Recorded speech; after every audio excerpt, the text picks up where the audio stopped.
তো এই গেটটা তো আমরা বুঝলাম যে ভিয়েতনাম ডিজাইন, অল্প জায়গায় সুন্দর করে সুন্দর করে খুলে যায়। খুলে যায়। তো এইটা কি কি মালামাল দিয়েছেন, টেকসই কিরকম হবে ভাই? ভাই টেকসই ইনশাল্লাহ খুবই চমৎকার। টেকসইয়ের কথা না বললেই নয়। হ্যাঁ, আমরা যেগুলো মালামালগুলো ব্যবহার করেছি, আশা করি এরকম মালামালগুলো কেউ ব্যবহার করতে পারবে না ভাই। হ্যাঁ, এই যে দেখে আপনাদের 14 গেজের বক্স ব্যবহার করেছি। 14 গেজের বক্স। জি। 14 গেজ বক্সটা কোথায় লাগিয়েছেন, কোনটা?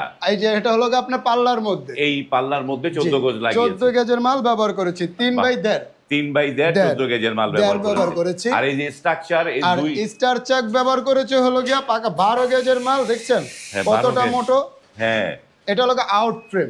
এই পুরো আউট ফ্রেমে ফ্রেমটা হলো 12 গেজের মাল। 12 গেজের প্রোডাক্টটা দিয়েছেন, চমৎকার। আর ভিতরে আপনার কবজাগুলো ব্যবহার করেছে হলো গিয়া 1.5 ইঞ্চি মোটা, 3 ইঞ্চি, 4 ইঞ্চি সাইজের, এই যে 1.5 ইঞ্চি মোটা। এক একটা পাল্লা 4টা করে কবজা লাগাইছে। 4টা করে কবজা লাগিয়েছেন এক একটার মধ্যে, বা ওটার মধ্যে সেম 4টা করে কবজা লাগাইছে। 4টা করে। আর এই যে যেই প্লেটটা ডিজাইন করা হয়েছে, এই প্লেটটা কেমন মোটা ভাই? এটা হলো গিয়া 5 মিলি মোটা প্লেট। প্লেটটা দিয়েছেন 5 মিলি মোটা। দেখেন ভাই কতটা মোটা, দেখছেন?